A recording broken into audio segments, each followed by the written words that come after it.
think we're ready to start, so I will just welcome everyone to this morning's workshop, Accessible Home Design. My name is Kathy Boyer-Schessel, Project Coordinator for Mid-America Regional Council's initiative, KC Communities for All Ages. We welcome participants today from the Greater Kansas City region, as well as our age-friendly colleagues from around the country who are joining us today.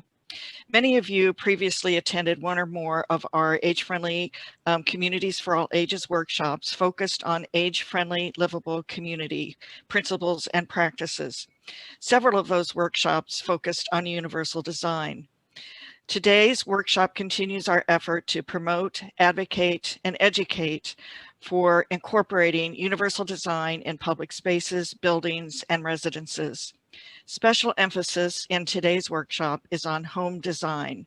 When we speak of aging in place and knowing the majority of older adults really want to remain in their homes for as long as possible, there really is nothing more fundamental than living in a home that accommodates our abilities and needs as they change over time. So today's workshop is particularly important.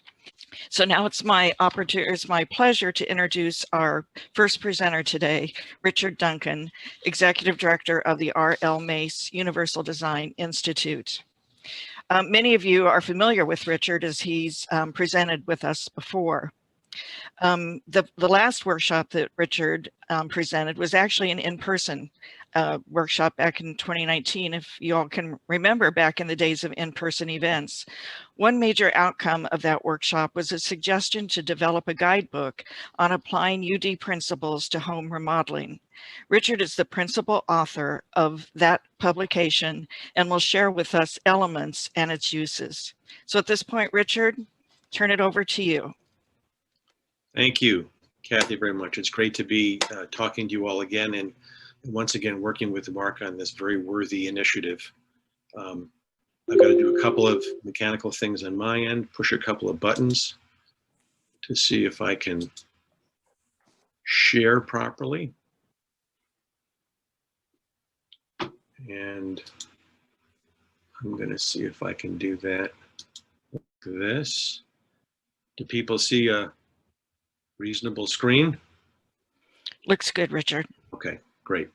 We'll push one more button and then off we go. Hi, so once again, yeah, I'm from the R.L. Mace Universal Design Institute, and we also see listed here the other institute that we have here, which is the Better Living Design Institute, and our logo down on the right.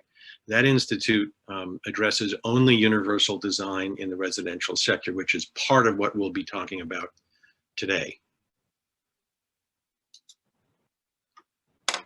Okay, so here's the piece of the cover of the publication. It says Remodeling for Accessible Homes. It does cover accessibility, but as I just indicated, we cover other topics as well, including universal design.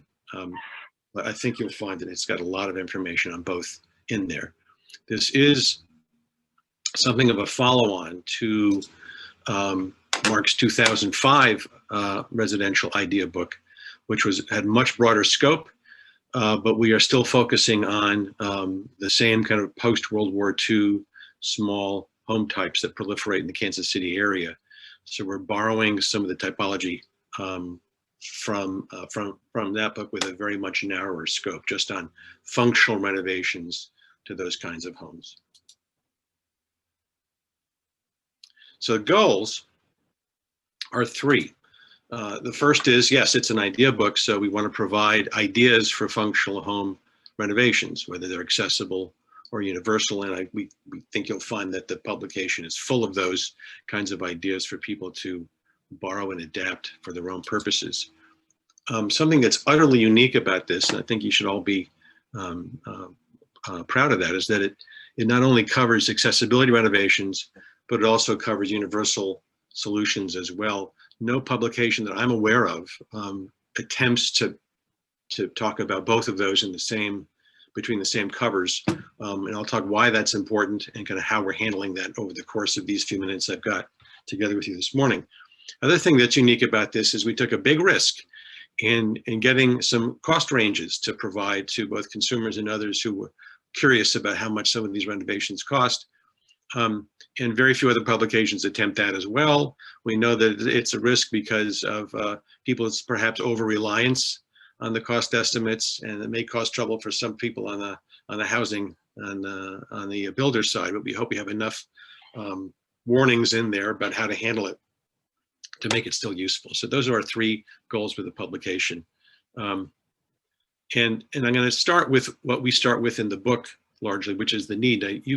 This group particularly has seen some of these statistics before. In fact, I presented on this, as Kathy was indicating, a couple of years ago, or a year and a half ago. So I don't need to remind you for long about the population of folks with disabling conditions, or the rapidly aging population, or the fact that we're not going to be through with this gigantic demographic surge until after the middle of this part of the century.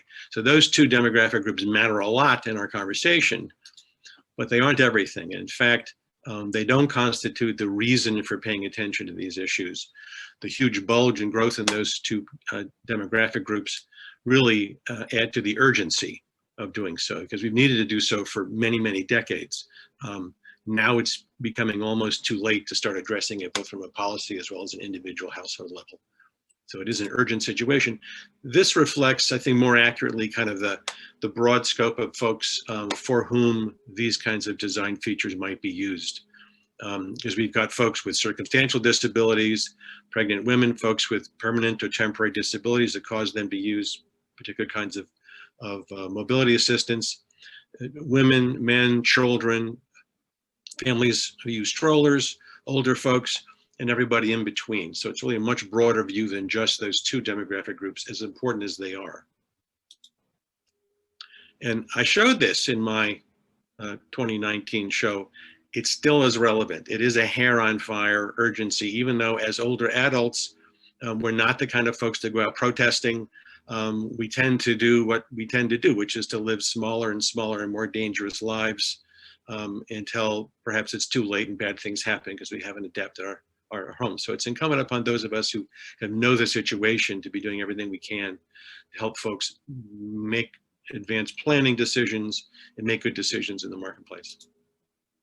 There's one statistic I'm going to leave you with before we go to leave the demographic section, and that is this. This is right out of the book and supplied by so the demographers at Mark. And I was reading this over prior to this presentation, and it just hit me once again just how stark this is. A 31% increase in the Kansas City area of people over the age of 55 between 2020 and 2030. That's an enormous increase that really should let you know about the urgency of this. I don't see 31% changes in things other than my hair loss or maybe my weight gain over 10 years. But for you guys, it's the demographics that matter. And this is really something that you should be paying attention. I hope you will. So we also cover, as I mentioned, accessible versus universal design. We have both of them in the book for important reasons, because people need one or the other. We like people to think, of course, more about the universal design stuff if they can.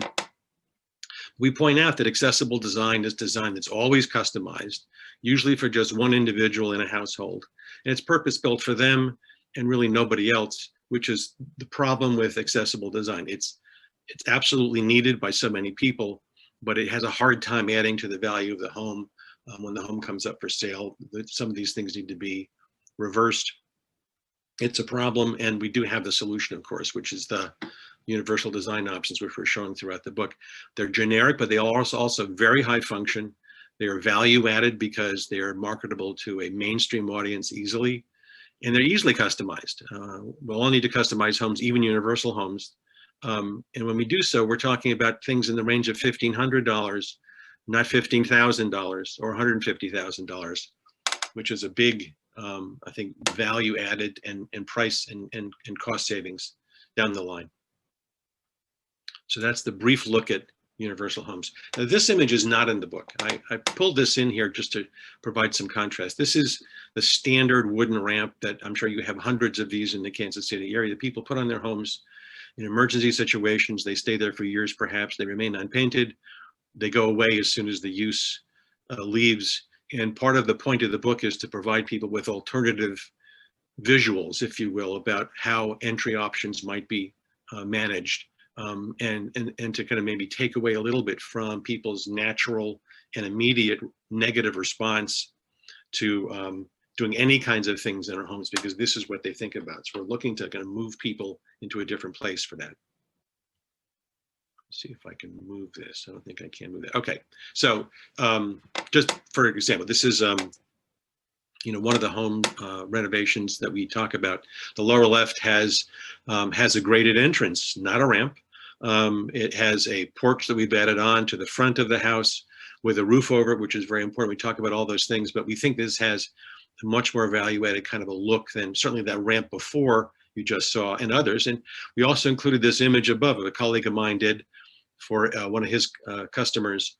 This was also added on to the front of a single-story house that had no porch roof, had no porch at all, and he was able to add a nicely landscaped graded entry. You see he used retaining walls over there, as we do in this particular image you'll see later on, more so. So that's the kind of contrast that we're hoping for this. In the book, we take great pains to detail what are all the kind of home features we could think of that you might consider to be more universal, and what are the home features that we might think of that are more accessible. And I won't go into these in detail because you can all look at the book and get that. But again, we're trying to tease out for you kind of what the differences are and kind of how you might differentially consider them in projects you may be talking about or in policies you may be adopting. We also talk about universal design and sustainability. There is a connection, and we're happy to make that connection. We think that the environmental sustainability movement, the environmental ecology movement, works very well and matches well with the social ecology that universal design is all about, helping people maintain their engagement with family and community life for as long as possible into their lives. In this case, we can look at just a couple of examples. We talk about energy savings. Well, front control washers and dryers, one of their many fine features that they have, that they save energy and water.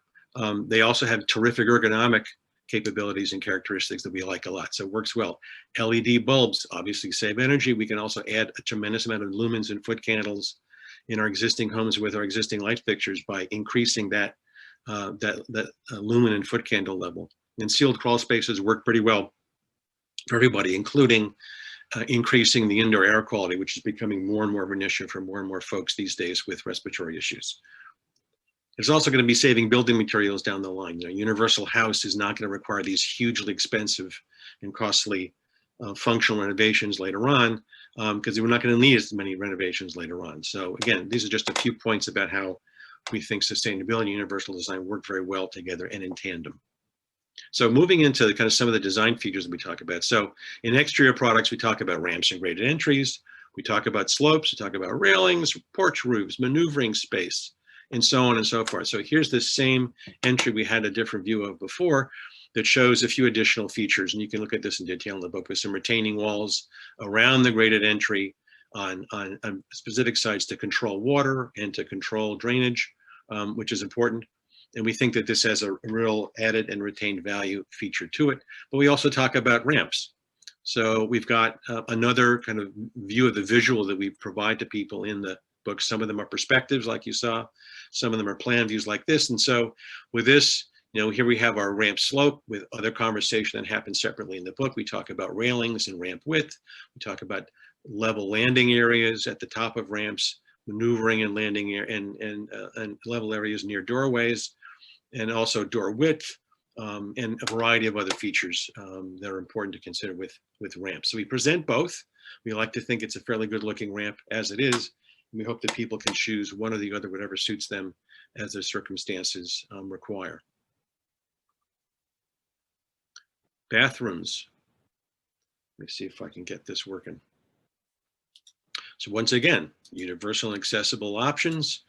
We have both small size bathrooms and big ones because of the differential that people might be having in the homes and the project they're considering. We talk about showers, grab bars and handholds, maneuvering space within bathrooms, door type, and of course, vanities. So here's one example. This is the classic 5x8 bathroom. That's our starting point for this series of bath renovations. We have 3 of them down here. Tub at the end, tub or shower at the end, toilet here, vanity here. Classic circumstance. works terribly for older adults and anybody with mobility devices or bending limitations or reaching limitations or balance issues, any of those kinds of things. The challenge is, what do you do with a 5x8 bath, and how do you make it more usable? In this case, it could be an accessible bath. It could actually be a universal bath as well. What we did is we borrowed the closet. We didn't borrow, we took it from the next bedroom over. We'd actually solved the closet problem, as you see in the book, slightly. So here's a curbless shower here where the closet used to be. So it takes that out of the 5x8 space. We relocated the toilet so it's in a corner location and just squeaked by with a 5-foot diameter turning area for folks. In other of the examples that we show, we dealt with this flue. This is the chimney flue from the furnace in the basement. It's a masonry flue that goes up through the second floor and to the through the second floor, up through the roof. And in other examples, we talk about and price out what would happen if you had to eliminate the flue, or were able to, and could re-flue essentially the furnace in the basement. That would present some other options. We get 2 other options to talk about there. Here's another one with a much larger scale. So this is the case of what some empty nesters might be doing, is converting a bedroom to a bathroom. So in this case, you give a great big bathroom, shower and tub, toilet in the corner, standard vanity. And in this case, we may have a pocket door, a hinge door, I forget which, but lots of room in there. You could have gotten away with eliminating the tub if you wanted to, and maybe having the tub be part of another bathroom and made this slightly smaller. The interesting thing about this is, you look in the book, the accessible version of this doesn't look very different. All it really does is add grab bars in the place of these handholds, and it changes the vanity. Very, very modest customizations compared to what we'd have to do otherwise with the standard bathroom. In kitchens, also universal and accessible versions. We talk about counter space, knee space, storage areas, maneuvering room. And this also is not in the book, but I decided to show it to you here also because it's a dramatic contrast to what we're showing here. This is one version of a typical fully accessible kitchen. I don't like certain features about it, but that's okay. The main feature in this is that most accessible kitchens we consider having no base cabinets at all, and some real storage problems as a result. In some kitchens, you may have to do that, but we're not showing that in our examples. We're showing other options. So in this kitchen in the upper left, you see, yes, we have our open knee space here. We've got a wall oven. We've got an under counter roll-out microwave, much better location than almost any other locations you can think of. And we've got knee space also adjacent to, but not under, the stovetop, with a rolling cart that you can use for storage. You can roll it out and use it as a work surface on top, or roll it out of the way if it's just in your way. So this is an option for people to consider, just one thing to think about. Maybe you have 2 of these in the kitchen somewhere. Maybe you have permanently open knee space that works better for you. That's fine. The lower right-hand version, whoops, which I've gone back on here, also shows high toe spaces, drawer bases for storage, which is crucial, we think, for a lot of folks to make it easy of use. We also show some other images that have wall cabinets, which will be fine for some folks. We also show pantry style storage, which is really our favorite of all kinds of storage for kitchens. And we show actually a full height dishwasher. You don't always have to have the minis or the drawer style dishwashers, and also another rolling cabinet to show people how that might work in this particular configuration. So here's one version of our one of our many universal kitchens. It has a floor standing range with front controls, of course, side by side refrigerator. Other versions would work as well. And we show, one lowered counter if people could fit that in. If it doesn't work for them, you could have that be same height and have a cabinet underneath there. Again, a lot of different flavors and a lot of notes and annotations to the drawings that we've got in the book, which as you go through, you can see that. So finally, we wind up with accessory dwellings as an option for a lot of folks to live in the Kansas City area, including older folks. Maybe an option for folks that's more affordable. Families may be thinking about how they can take care of mom or dad or both of them in a way that's doesn't add too much expense and also provides some kind of long-term value. So in this case, we're showing, I think it's about a 530 square foot accessory dwelling. We show 2 versions of it, one attached to the house, one detached from the house. There are other flavors of accessory dwellings. we have available through our resources at the end. This shows another very basic kitchen. Again, no wall cabinets, but they can be easily added. Side-by-side refrigerator, drawer-style dishwasher, freestanding front control range, and another lowered work surface, this time with a cabinet underneath. There's the microwave is over here. This could easily have been a pantry-style storage in that alcove as well.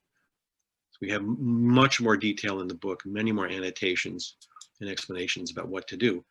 But as much as we tried to pack into this publication, we know that we just barely scratched the surface. So we have a lot of very useful, we think, links to other places and other information, whether it's accessory dwellings, age-friendly design in general, hiring contractors for consumers who are out there, and funding sources. We didn't have time to talk about that, but this is funding sources for folks who may need to look for additional help. We didn't have time to talk about home technology, or rather resources in the book to talk about that, or much in the way of lighting. So we have resources on home technology and lighting, as well as a kind of a general purpose reading list there. So that's the end of kind of our very brief tour. And here's my please don't reminder. Please don't anybody try to build from the guide. We didn't intend this to be something you could just pick a drawing up and place it in anyone's home and build off of it. Some people might be tempted, but that really is all about just taking ideas and not taking entire, room arrangements and spatial arrangements and trying to shoehorn it into situations that may not work.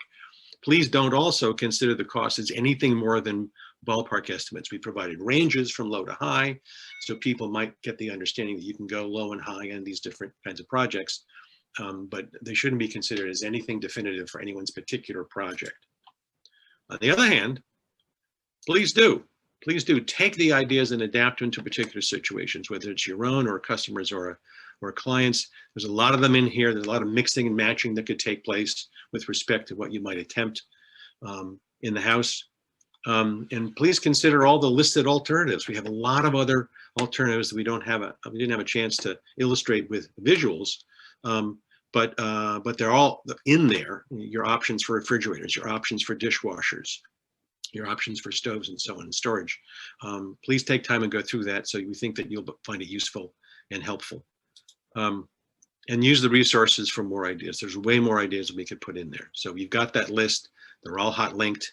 You can go to town on that. So this is us. We're in Nashville, North Carolina. Here's our 2 institutes. And there's my email. And we have a lot of exposure on social media that keeps people current on what we're doing and what we're trying to do. So that's the end of my time. And I've set aside some time. I think, Kathy, you can confirm for questions if people have them. Is that right? Sure. There have been no questions yet, but hopefully your presentation may have brought some questions to the forefront. So since they haven't come in, if they come in the next few minutes, Richard, are you able to see chat so that you can see them in real time? Yeah, I can end my show and do that. For sure. Okay. And while we're waiting for people to think of questions or suggestions, I'll take this opportunity to thank you, Richard, for your presentation and participation in today's workshop. We have benefited from Richard's expertise and really appreciate our relationship with Richard and the R.L. Mace Universal Design Institute. So thanks for being here. So as Richard said, we encourage everyone to look at the guidebook, to use it, share with colleagues if you have social media for your city or your organization, so that folks that are out there that are looking at remodeling can have this as a resource. And it's designed to be printer friendly, so it's very easy to print it out as a hard copy. So, and I've lost chat, so so Richard, are you able to see Michael's asking how are new home builders implementing universal design? Although that might be answered during our panel as well. Yeah, sure. The how is probably with less effort than they thought they'd have to, but it all depends upon, the starting point for builders.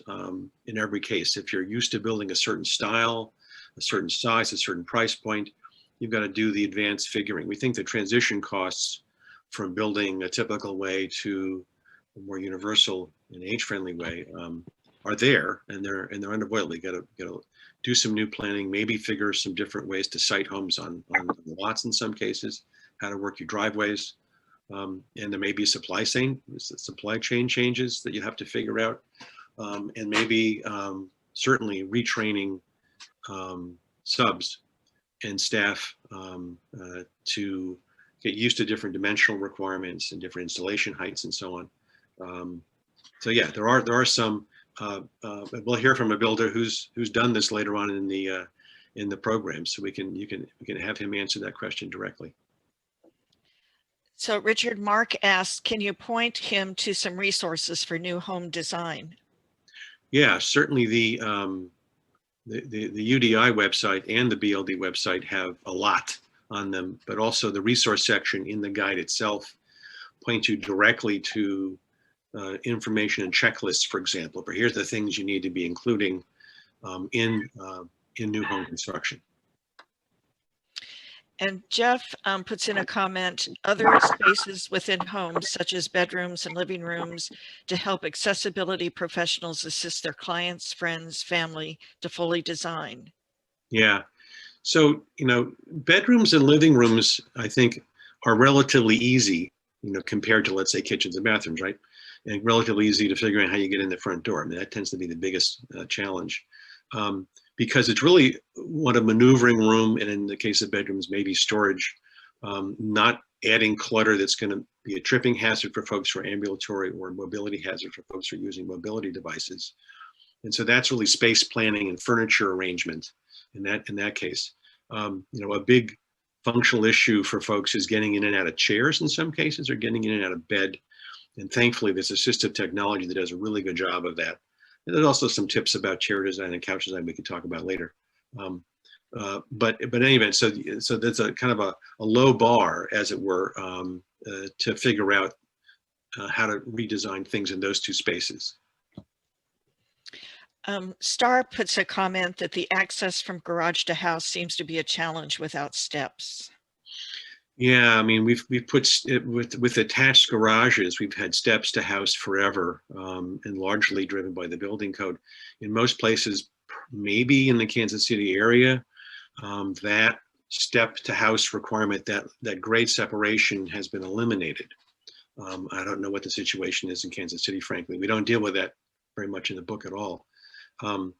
But people do put ramps in garages. That's one place people put ramps if they don't want to have it be exposed to the elements. But these days, in most parts of the country, you can actually have a step-free entrance in from the garage relatively easily, and without violating the building code. So I'd invite you to kind of check with your building official and see if it's possible. And then please, if it's possible, go right ahead and start building garages that are at the same level as the first floor of the house. So we have a question from Christy from United Community Service, and their organization has been doing incredible leadership around affordable housing, particularly in Johnson County. So she's asking that this may be a question that'll be discussed later, but Richard, do you have a response on how we can bring discussions about affordable housing together with universal design? Oh boy, that is a big topic. We could do a whole session on that. I'd be happy to do that. So, I mean, from our personal experience, we've done work with Habitat for Humanity, for example, to help them convert some affiliate standard home design to universal design. So we're bringing others along kind of slowly. It tends to be very disaggregated in Habitat, but it is possible that we even gave ourselves an experiment. We tried to redesign a Habitat home within the same footprint as their existing home. It wasn't easy, but we did it, and we can at another time probably share that experience. On a separate kind of avenue for that is like, what are affordable home funders requiring as far as accessibility goes, and how much single family detached affordable housing is built in the Kansas City area. That matters. If you're building multifamily, happily, it's going a long way. You've already got built-in requirements that go a long way towards making these, in many ways, more useful and more accessible kinds of dwellings than most of our single family detached homes. But if you're doing any 1, 2, or 3 family affordable home building, that we find there's not very many requirements for that separate from what the funder might require. So I would go back to the funder and try to get the funders, or those who make decisions about allocating funding, to add some UD criteria to that. Great. And Charles asks a perfect question that kind of really speaks to the essence of workshops like this. Should you make accessible changes even if not needed now? How would it affect a home's value if never needed? Yeah, well, that does play right into part of the theme of the book, doesn't it? We wouldn't necessarily encourage you to make accessibility changes because, as I indicated, they tend to be more customized. But universal design stuff, absolutely. I mean, there's nothing problematic about the graded entry, right? We think that people, if they're thinking about redoing their whole kitchen, you can easily add a lot of these universal design features we show in the book to it at that time, and that was terrific and value added.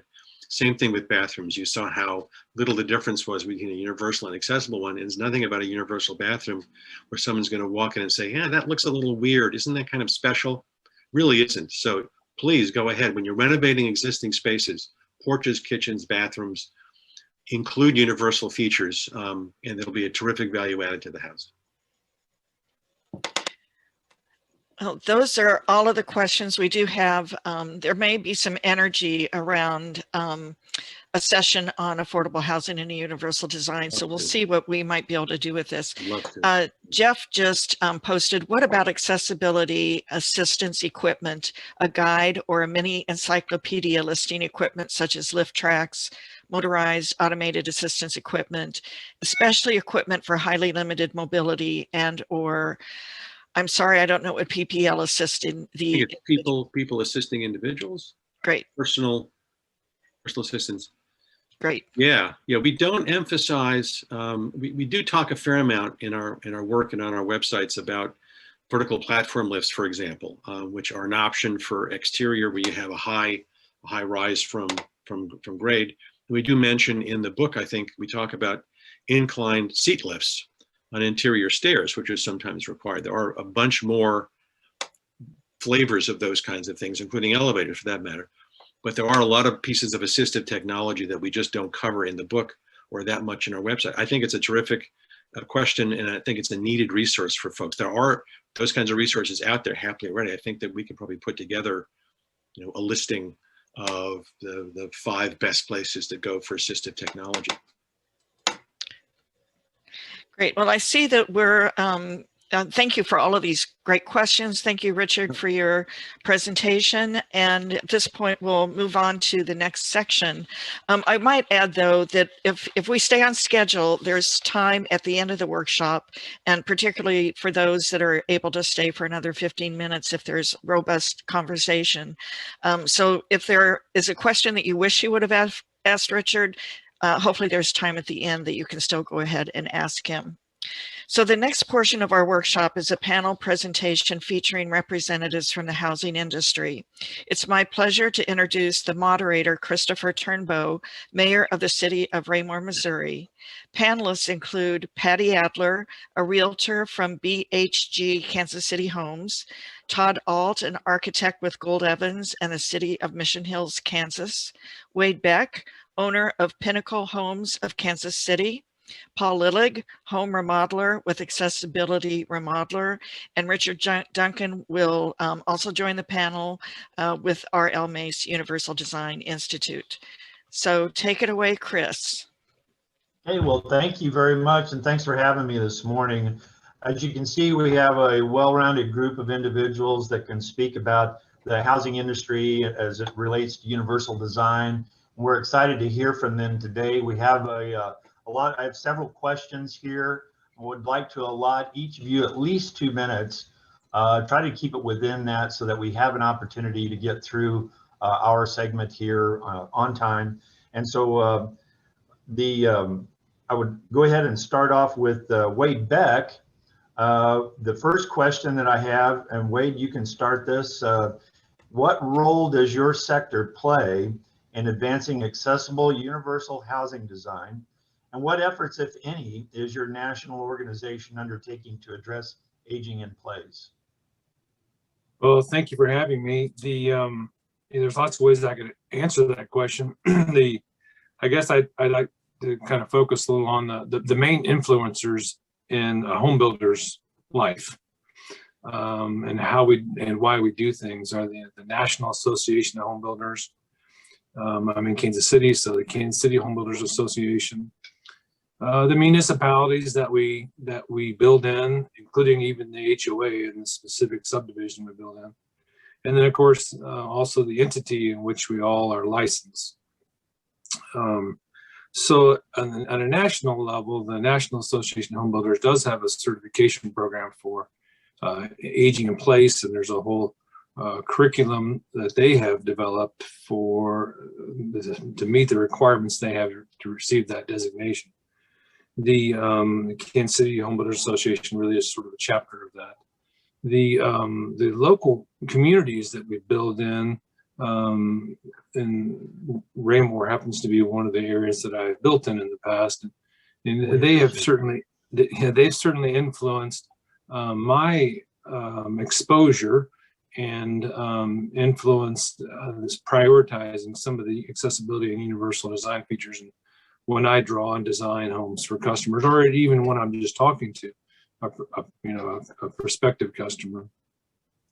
And then beyond that, the entity that we all are licensed with require continuing education, and the specific entity that I'm licensed with, that there are typically fall and spring curriculums that are provided to us with courses that we can select from.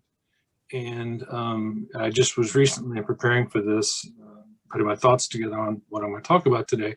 I checked in with them, and their fall curriculum, unfortunately, does not have any accessibility or universal design type courses for credit or not for credit available. So some of the things that they can do is certainly, since we're all, as a home builder, I'm required to go and get that continuing education. It would be helpful if there was an effort or an opportunity for home builders to, and even remodelers to be able to get exposure to some of the requirements. Basically, the type of presentation that Richard just provided would be something that would be very advantageous to the whole concept here of universal design and accessibility. Thank you, Wade. Paul, Lillig, would you like to tackle that?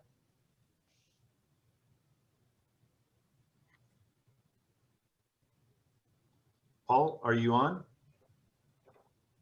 How about Patty Adler? Patty, are you here? Would you like to tackle this question? I'd be happy to. Our industry as a realtor is, along with our National Association of Realtors, are innovative in their thinking and proactive to keep abreast of what the consumers are looking for in homes and design requirements by those consumers. We find that as realtors, we are able to communicate and try to influence builders with them and on what the public is really looking for.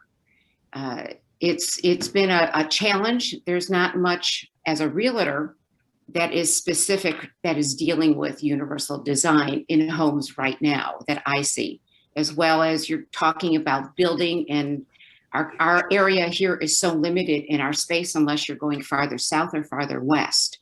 And I think to customize in home is a challenge for most people.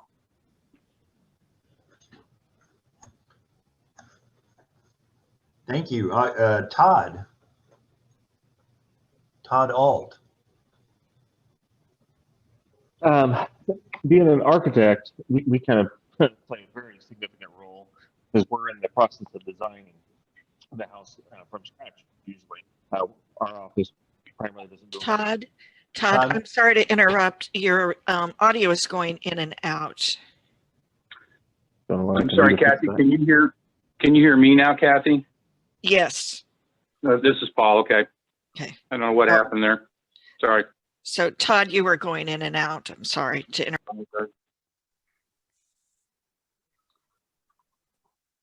Can you hear me now? Is everything okay now? Yeah, you're still going in and out, Todd. Sorry. I don't know what I can do to fix that. That's better. That's better. Okay.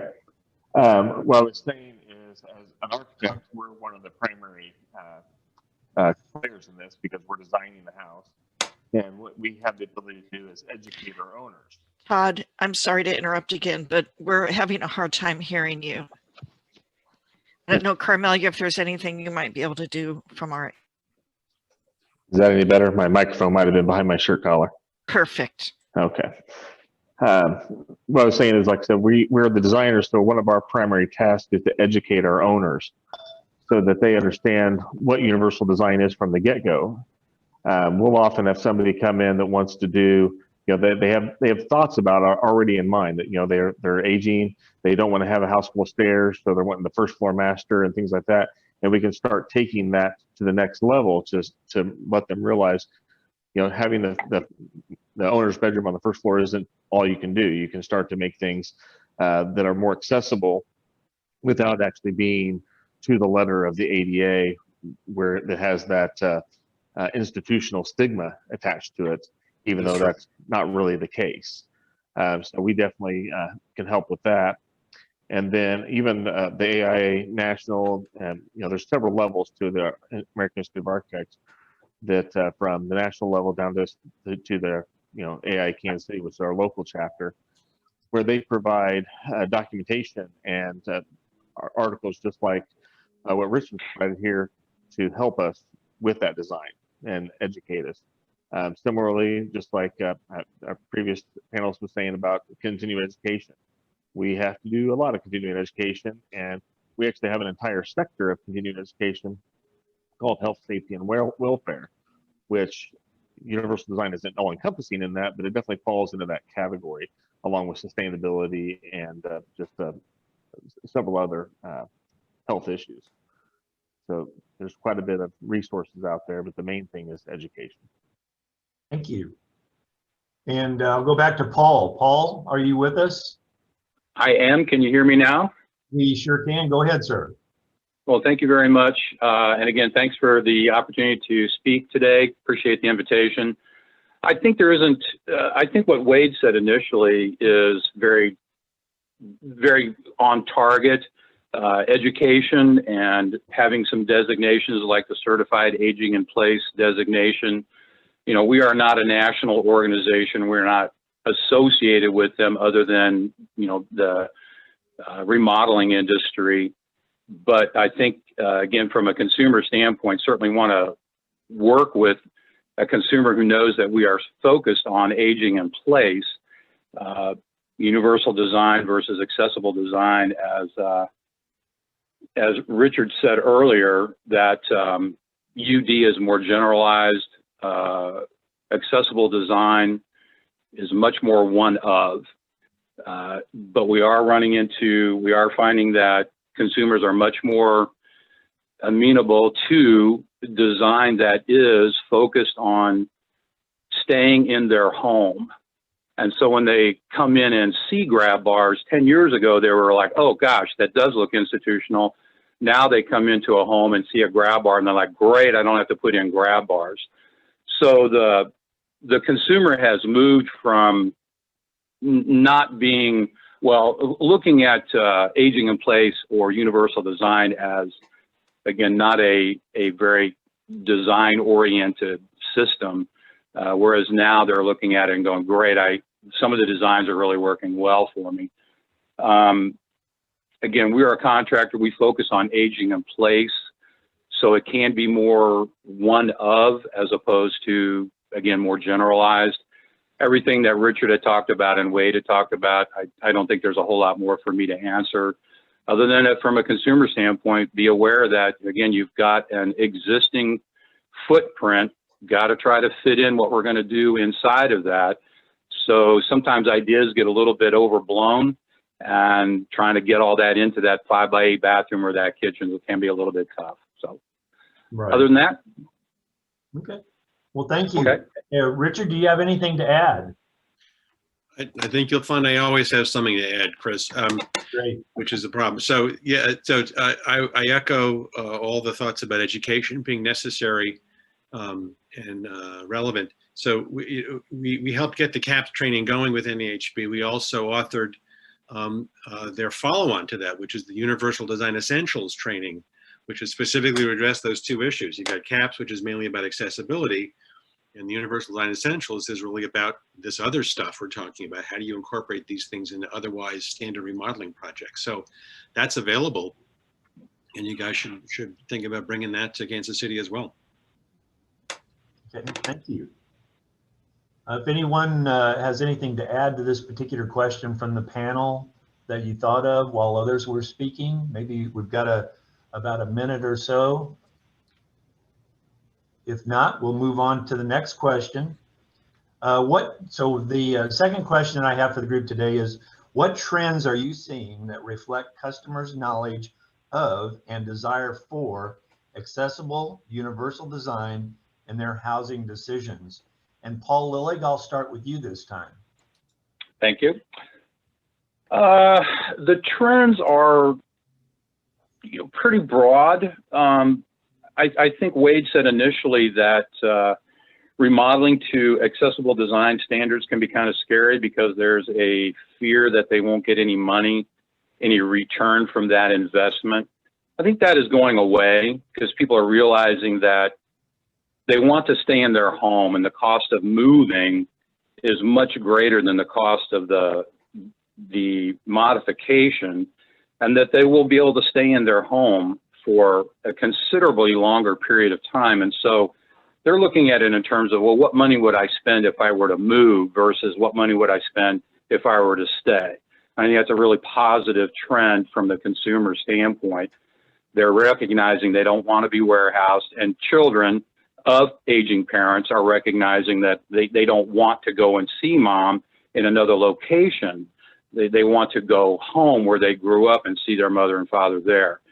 So again, I think consumers are recognizing that you actually can, even though it may seem a big capital investment that has not a historical payoff in your home, but the payoff is in the familial side of it. We get to see mom and dad every day.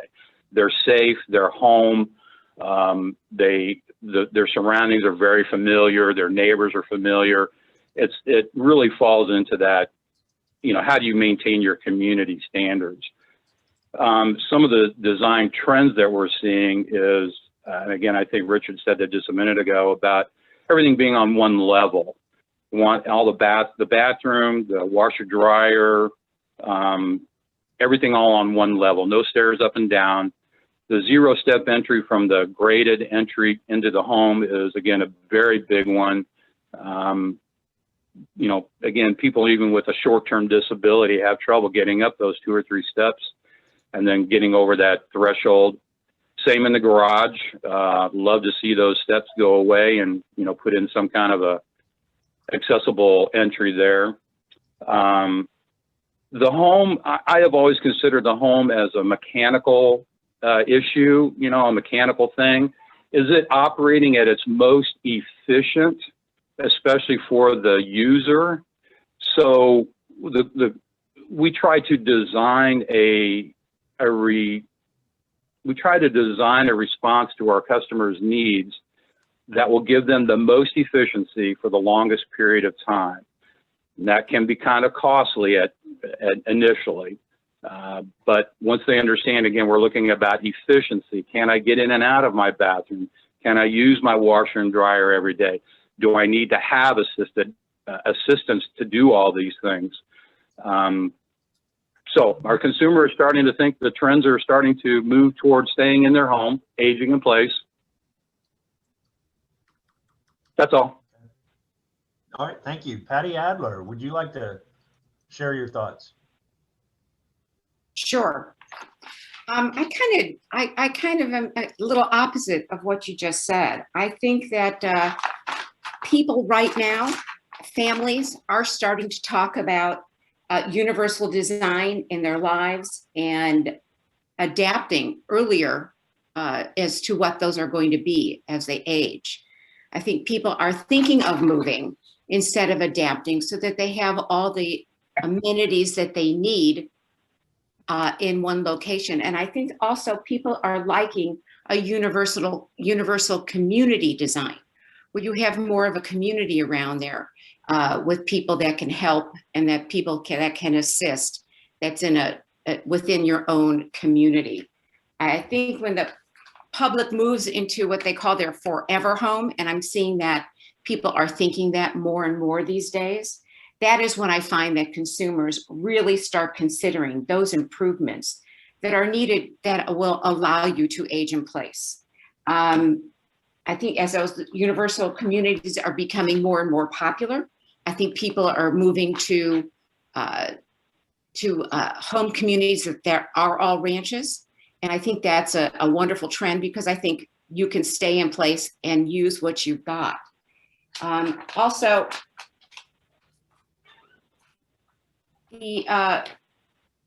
it's the mindset of the consumer of where you're going to age in place. And I think that's what we need to change, as well as probably as building, or as when you're renovating, putting some of the things into the house, like not putting grab bars in, but the ability to put a grab bar in if you need it when you're doing those changes. My neighbor behind me right now is doing a huge renovation and working with a designer. And it was the consumer that asked about the one thing they wanted in this house when it was finished was, I want to know that my friends and family who are in walkers or in wheelchairs can come visit me no matter what the circumstance. And I think that's what most people are looking for right now. Interesting. Thank you. All right, thank you. Todd Alt, your thoughts, sir? Yes. Being the city architect for the city of Mission Hills, we're not your typical city. Much higher end, and it's also a very desirable place to live, and we have an aging community as well. But what we see most, the biggest trend I would say, is since we're landlocked, we have 1,300 homes and that's it. So we have a lot of people that have to renovate in place if they want to keep their Mission Hills address, and they want to keep that address. But I would say the vast majority of those renovations that we see are universal design, whether they know it or not. They're trying to get everything down onto one level, at least the main, kitchen, bedroom, bathroom type stuff, laundry room, so that's all easily accessible for them, and then putting the spare bedrooms and other nice spaces up in the second floor down in the basement. We see several elevators here, especially in the larger homes. We have a variety of housing stock. We go everything from the little mid-century modern ranches up to the ridiculously large mansions up at the other side of the city. But I'd say the overall theme on all of them is maintaining that universal design, even though they don't know that's what they're doing. That they do it without thinking about it, which is actually great. And it's almost ubiquitous now in the industry. Thank you, sir. Richard, do you have anything to add to that? Sure. Thanks. So a couple of responses to this. So we don't mind multi-story homes actually, and we think they can be rendered universal quite well, as long as Todd was implying, as long as the 4 key function areas are on the reachable level. So you got to have the kitchen, usable bathroom, bedroom, and laundry on that level. I'm fine with auxiliary bedrooms being on other levels, auxiliary spaces of any kind, as long as that main level is. So we don't want to have folks leave thinking that, well, a ranch and single story is the only way to go, because you can actually make use of vertical space if you need to do that, because it's just not that essential. We got the essential things. The other thing in terms of a trend is, the aging population and folks are making intentional choices about relocating as an older adult to active adult communities or to other kinds of age-restricted communities, are driving some kind of modest design changes in those kinds of communities. They don't go that far, but they do have, many of them have step-free entrances into homes, which wasn't always the case.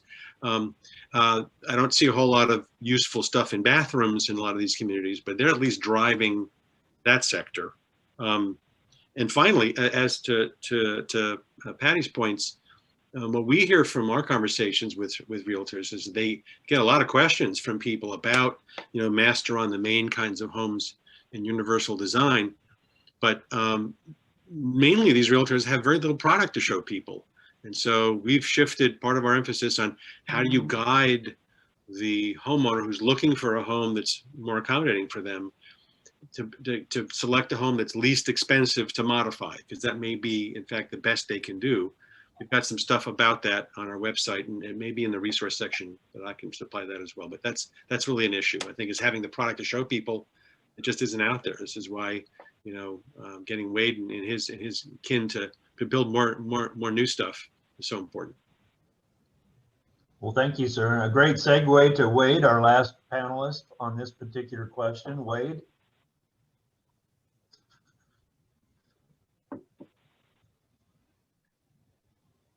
Wade, do you wish to comment on the trends? Sorry, I had myself muted there. Usually by the time someone comes to me to discuss building a new home, they've already participated in their family in the discussion about remodeling, what their needs are. So I typically would have them at a finished home that I built, and so they can see some of the features in there. But what most of my customers, prospective customers, they're not familiar with universal design or even, you know, aging in place, but they do know good design when they see it. And so frequently, and really for me, universal design is just good design. So that usually involves right away when they'll just, as an example, though sometimes these designs or elements aren't things they even notice until I point them out. So I can think typically they'll come through a front door that has a 0 entrance and it has an ADA threshold on the door, and they won't even have realized it. If we've done it right, they won't even have realized that there is an accessibility element there that they just took advantage of, and they don't even realize it. So they walk in the entryway and turn around and I'll point it out to them. So they, at that point, they certainly do appreciate that if we're able to do that without having that sort of institutional appearance from the curb or as you walk up to the house. But the other design elements as we walk through the house that they'll typically, you get the oohs and ahs over, are the 0 entry showers, and wider doorways and hallways, although I always try to minimize hallways in general, but wider doorways, hallways, 0 entry showers. And while we may not always be able to give them a 0 entry into, from a practicality standpoint, a 0 entry into the garage, we try to minimize that step from the garage. And I think someone sent a question in about that element. So we try to minimize that step from a garage into a house so that it could easily be modified into a modest ramp in the future. So they start to sort of notice and appreciate some of those elements as we walk through the house. But some of the other major sort of items, I guess people sort of appreciate, or it's really more about how, I'll give you an example. They don't really appreciate the aesthetics of stairs on a deck, okay? Stairs on a deck are an eyesore, and they're visually blocked from inside out and outside in. But they do appreciate if there's a vertical lift platform there. It's something that maybe they haven't considered before, but even if they're able-bodied, they can appreciate from a design point of view, it has some benefits outside of the realm of accessibility. So some of these items that we're talking about are, some of them are more expensive than others to include in the house, but all of them are certainly more feasible to do from an affordability point of view at the time of new construction than it is from the point of view of going back and remodeling. So the trends that I'm seeing are 0 entries to the house and into the master bedroom shower specifically, wider doors. Right. Frequently I'll have them, they'll walk through a 32-inch door or even a 36-inch door, and I'll have to point out what it is. Now, sometimes a 36-inch door is obvious, but frequently they don't realize it until they walk through it, and I'll have to point that out to them also. Then they can appreciate some of the advantages of it. But the idea for me is try to make it where they don't even realize it until I point it out. So. Okay. Well, thank you. I do have a question, and it looks like, Richard, you answered it a little bit on the chat box, but the question was from Brad Winnick. What municipalities do to better support their residents' efforts to age in their homes and neighborhoods? And you wrote, market the importance of new UD and UD in remodeling. You want to expand on that for a few? Oh, here we go. Very good. Well, I mean, we have, we've talked to Mark about this. Mark is kind of doing what they can to get the word out. I think each municipality through their own mechanisms, whether it's social media or proclamations or maybe things that such as what are happening in Raymore can have a big impact. Demonstration homes educate a lot of people about this. People come and walk into those homes like Wade's house, and they never thought about this stuff, and they never considered that it would be good looking and mainstream marketable before. So that's good. There's other areas there, but I don't want to take up too much time. Right. No, I appreciate that. Thank you very much. And that'll help us move along here. And we'll move into the third question. It says, what are the primary challenges for your industry to promote accessible universal design? And Patty, I'll start with you this time. I think some of the challenges that are important here are working with the architects and working with the people who want to do some remodeling in their homes. Some of that remodeling can be beneficial when you're going to sell, and some of it is not. I think your ideas of making them a beautiful look to a house is what will promote the higher price when you go to sell. I think those are some of the challenges. I think also the challenges, again, is the mindset. There's consumers don't want to think that this is their last home, and these changes are being made in order to make it their last home. However, some of the beautiful communities that you see around here, people are moving to patio homes and to maintain communities in order to be able to have this exact kind of changes that they want in their homes. I think they also like, as I hear from my clients, they like the newer. They want to have something new and exciting as their kind of their final home that they can enjoy and be able to have friends and family over on a regular basis. So those are the challenges, as well as having those communities that are nearby friends and family. Our area here is so spread out.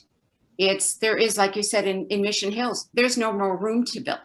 There's no more room to provide those patio homes that we have around here. And that's probably one of the designs that we see so much in where I am, Prairie Village, where people are knocking down homes and rebuilding them to what they need currently and that they'll need in the future. So that's a big trend here in Kansas City right now. Okay, well, thank you. Todd Alt, your thoughts? One of the biggest challenges I've personally faced is the contractors that we get to work with. Unfortunately, we don't always get people like Wade that are familiar with universal design and want to promote it as well. The anecdote I'd give you is I did a house. It's been a couple of years now, but it definitely featured a lot of universal design items. One of which being the zero entry front entry. And when I go out to the job site to do my normal review, I noticed that they had put the sidewalk in and it went to a step and to a stoop. And the stoop was zero entry, but the sidewalk came up and had an 8-inch rise up to that stoop.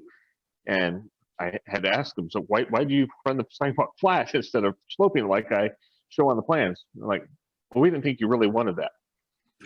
No, I just put it on the drawings for no good reason. Right. We run into that time and time again that we'll particularly do something like setting outlets at a higher elevation than the industry standard.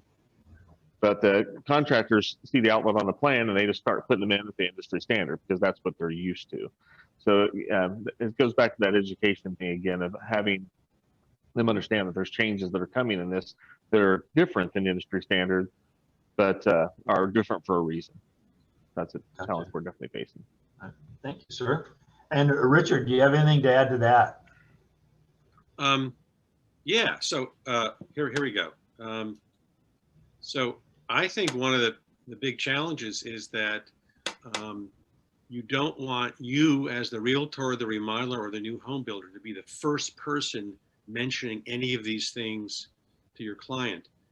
It's a tough sell and it's a long sell, and it's even money as to whether or not you can, last that long process of convincing them to do anything along these lines. I think it was mentioned earlier that it's a lot easier. People are coming to you with at least a notion, and with that, foot in the door, you can then sell them on a bunch of other useful things they may not have thought of.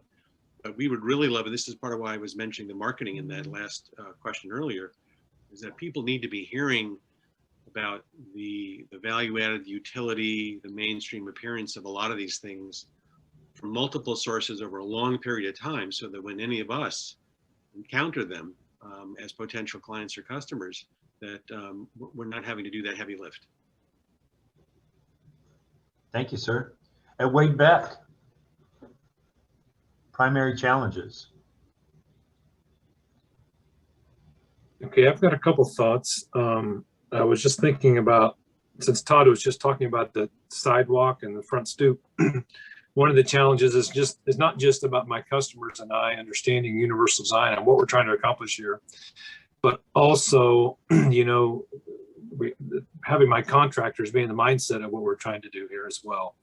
So the house we kind of mentioned here a little bit in Raymore, we put together. I can't tell you how many times I stood there with the flat workers and looked at how we can make this sidewalk meet up with the top of the stoop, but not exceed 5% grade on the sidewalk, and coming up with some creative solutions. And so it's not just the mindset of me, the builder, but also my contractors as well, so that they understand what we're trying to accomplish here. Because they've got, my home, a project I'm building, a home I'm building, it could take me 8 to 9 months. Lately, sometimes it seems like it takes even longer. But these contractors are working on how many houses, right? And how many of those houses that they have a builder standing there trying to get them to understand what universal design is? They're really motivated, and then it's just a part of the dynamics of their business. They got to get this done and move on to the next.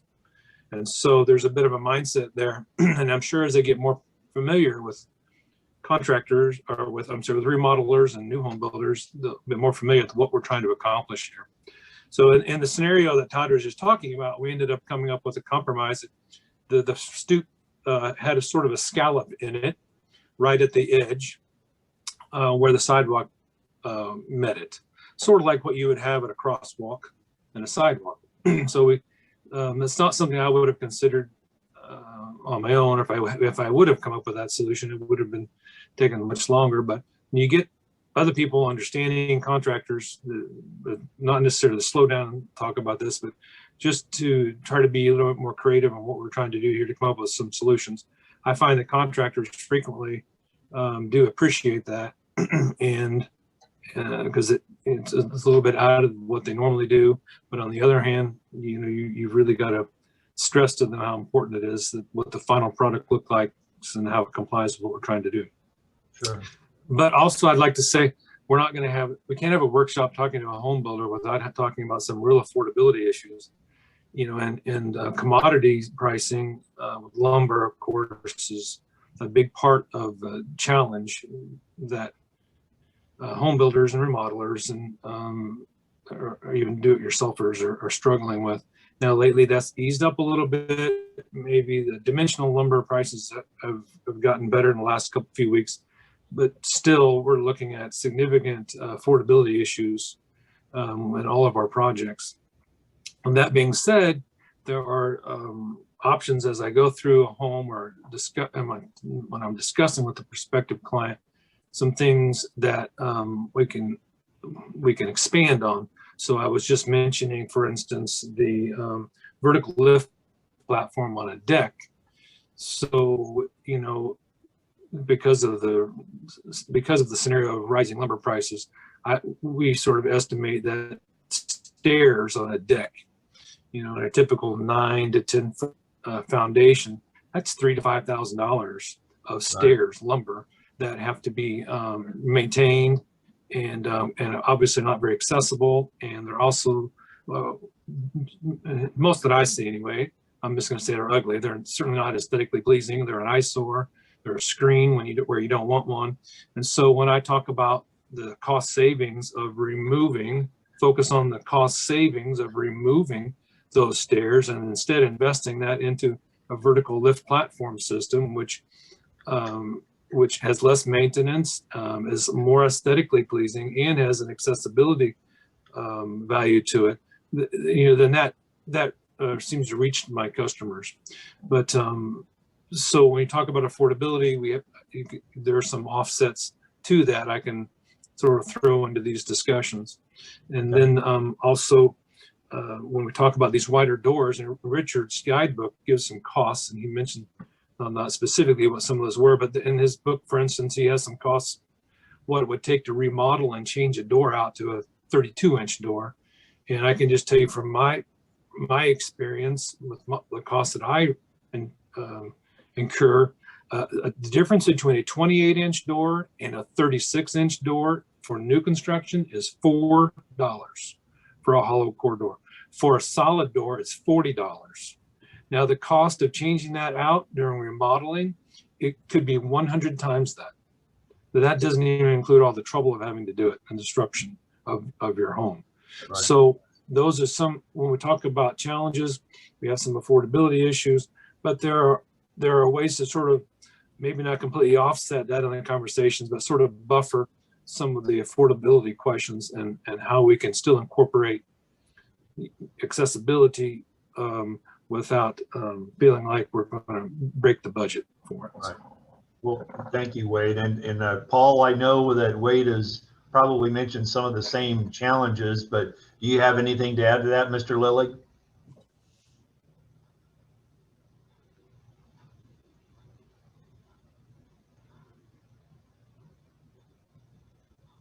Paul? You on mute?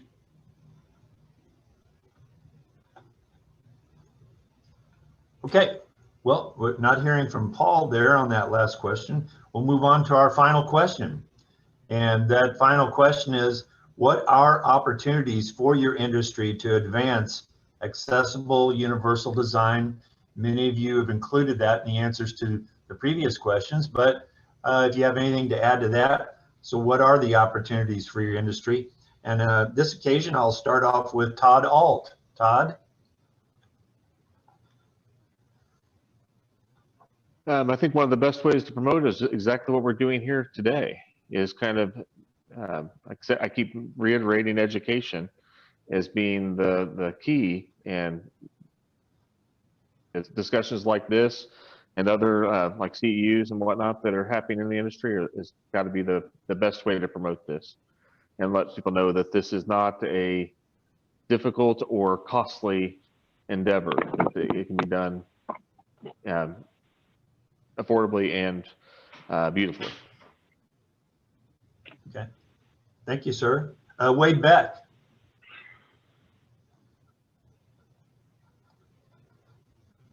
Opportunities? Eventually, I'm going to remember to turn the mute off, but from just promotion and marketing, you know, when we link ourselves to our local communities, municipalities we're building in, and even at a national level, we're promoting and marketing this. I mean, any of us that have businesses have social media and certainly websites, and it's just really about promoting this and marketing it and through those avenues. But at some point here, the continuing education requirements from a residential point of view is going to be a big part of that, I believe. So I can promote it and talk about it all I want, but at some point here, my customers have to start asking for it too, I think. So we can push, but they're going to have to sort of pull as well and coordinate that. But promoting and marketing it is a big part of this, and I certainly would like to see a lot more of that. And honestly, even though I'm trying to incorporate this into my homes, I probably certainly could do a lot more. As we get away from the sort of a stigma of we're trying to build an institutional home here, like John Knox Village, as we get away from that stigma people start to accept it more, I think it'd certainly be a lot easier to promote it successfully. Thank you, sir. And Paul Lillig, are you still with us? Did you get back on? Can you hear me now? Yes, I can hear you now. Fantastic. Okay. I'm going to respond back to your previous question about primary challenges, and then I'll move on to opportunities, if that's okay. Yeah, absolutely. Thank you. Okay. Currently, the existing housing, which is where most of our clients live, is in existing housing, currently has the biggest dilemma in funding. There are very few of these individuals that have enough disposable income to do the kind of remodeling that falls into our goals for them, which is to age in place to continue to live in their own home. So the biggest challenge for us is, locating funding so these individuals who are clearly at the most risk for falls, safety issues, that they would end up being, in an assisted living, or, again, they're unfortunately a warehouse kind of a situation. So we would like to see a little bit better funding. As far as, the opportunities for our industry, I kind of agree with Wade again. It's really a question of education. I think our customers, our clients are getting much more educated, but they're still very frustrated. They can get monies to pay for some medical care, but there's no funding to pay for grab bars. That's a real dilemma for them. So, the opportunities, and again, I think like Wade said, and I think Richard momentarily went in there with chat, was there has to be a little bit better policy that promotes the remodeling of these homes, this existing housing stock, and create some mechanism for these people to access that money instead of on the way to the hospital for the last ambulance drive of their life. I mean, I'd love to see zero-step entry bathrooms and grab bars being promoted from a policy standpoint instead of, care at the hospital. That's all. Okay. All right. Well, thank you. Patty Adler, how about you? About the opportunities? Yes, the opportunities, I think some of those opportunities are here now. Within Roland Park, within Prairie Village, there are monies that are available if the people will put in the application to get them. I don't think everybody knows about it. And I think, again, it's marketing and it's putting that information out there.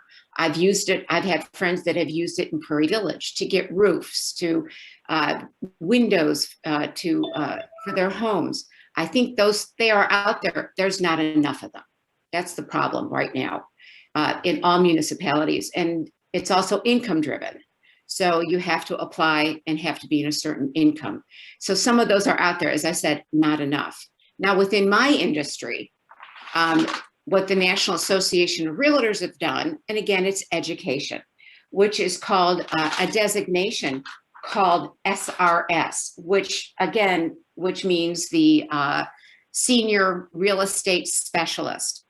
Again, it's education. I think our industry and our local Kansas City Regional Association of Realtors needs to probably incorporate that into their CE that we all take on a yearly basis. Again, it's education, promotion, and helping people find that when they need it. As a realtor, you become quite a person that people come to for information, to find an architect, to find a builder, to find a contractor. And this, I think, is just another part of what I have in my toolbox to be able to point people in the right directions to find this information, to find where they can find the money that they can, so they can stay in their own home as long as they can. I think that's the best possible way to deal with it, is education and have some information out there. I don't think everybody understands that money is out there. I don't think everybody is aware that those programs are available to the public where they live now. And I think that's what we need to do first and foremost. No, well said. Thank you so much. And Richard Duncan, you want to give the last comments on opportunities before I ask additional questions? I'll give it a shot. So we think that particularly if people plan ahead in terms of making changes in their home or even selecting a new home that works better, that there are tremendous differences in health outcomes. That's one of the bottom lines of universal design, is that people thrive more in homes they can use and use safely. And so I think that it was alluded to earlier, is that because there's a healthcare outcome that's positive, we think that health insurers and health plans should be offering some kinds of incentives in those directions. I think some are doing it in some areas, but it seems to be scattershot. We know that Medicaid, with very low income, very at-risk households, which is a very small number, will in fact pay for some home access modifications. Medicare is just tippy-toeing very tentatively into that area, in some places now thinking about underwriting grab bars. We think that much more could be done because it's in the interest of the healthcare system to save them emergency room and healthcare insurance dollars on the one hand, with relatively small dollars for home improvements on the other. Second thing I mentioned, and that'll be it for this, is that we've talked for years to Fannie Mae and Freddie Mac and anybody else who will listen about them getting involved with mortgage products that will reward building homes, and I guess you could say remodeling homes, with universal design features in them. There's nothing like a financial incentive from the consumer end to motivate them to move in this direction. So those are two thoughts about what might be happening that might change the landscape somewhat. Okay. Well, thank you. And if the folks online have an opportunity to look at the chat box, there's some people that are offering some additional information in there about funding assistance, especially in Clay and Platte County, and then USDA and Excelsior and some other things that might be helpful to you. But I did have one last question from Bruce Dewsbury. He would like to get it cleared up. Wade Beck, he asks, what do you mean by stigma concerning the John Knox Village project in Lee Summit? I guess typically what I have when I speak with folks about some of the zero entry specifically, that's typically what they're using to refer to as sort of institutional look. So if I have a zero entry into my home and you drive by the curb and you don't even notice that it's zero entry, that's the goal. But what they typically think of is a retirement village where it sort of has a different aesthetic look to it for zero entry, instead of it'd be hard for me to describe without actually showing you what we ended up doing on this home that we've talked about a little bit today. But it really just referring to I'm not saying it's accurate, but it's the institutional look that people have associated with zero entry is really what I'm referring to. All right. Well, thank you, sir. That actually ends our time under the panel discussion section of today's conference. So I will turn it over to Kathy. Please ensure to keep your questions coming, and that hopefully our panelists will stick around for a few minutes at the end of this session. And but right now we're just about on time to move forward. So Kathy, I'll turn it back over to you. Great. Thank you, Chris, and all panelists. This was really an extremely helpful discussion. So appreciate the thought that you put into your responses to these questions, and hopefully there'll be other questions at the end of the workshop. So the final portion of today's workshop features 3 local jurisdictions that have projects underway to elevate universal design within their communities. The first presenter is Katie Jardo, City Planner for Raymore, Missouri. She'll be followed by Keith Moody, City Administrator for the City of Roland Park, Kansas, and then Tom Scannell, Community Development Director for the City of Independence, Missouri. So we'll look forward to hearing from these 3 folks.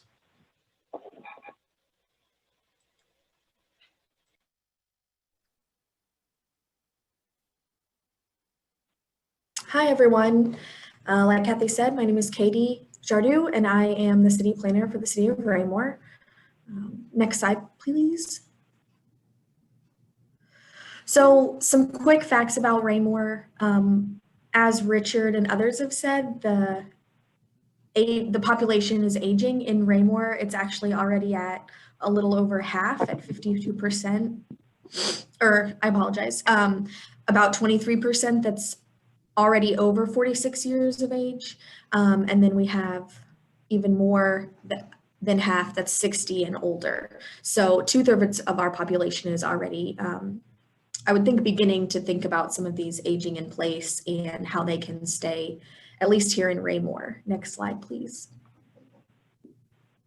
One of the first things we did to we wanted to gauge interest, but also what everyone has noticed is getting the word out and educating the public about how to at least start building your home for new construction, and then add things on as you go. So we started a pilot program and put out a request for projects on creating a new home that had non-noticeable differences. So when you walked in, you wouldn't notice that things were different unless they were pointed out to you.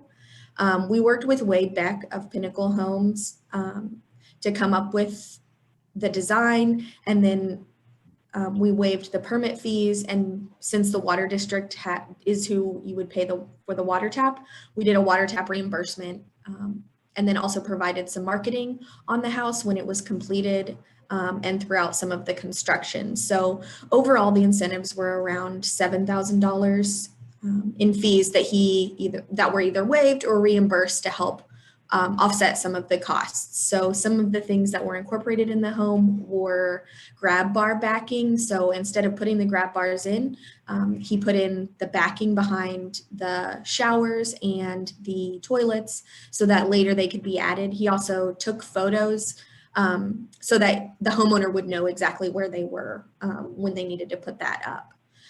The sink is also created as a knockdown sink, so you won't notice it at all. And I had several people ask if I was sure it was created separately, but the kitchen island has the sink, and it is constructed as 3 separate pieces of cabinet, so that if the sink needed to be lowered or the bottom part needed to be knocked down so that it could be wheelchair accessible, you didn't have to redo the countertop, and you didn't have to redo any of the cabinets on the sides. So it doesn't look like it, but it was actually a separate cabinet.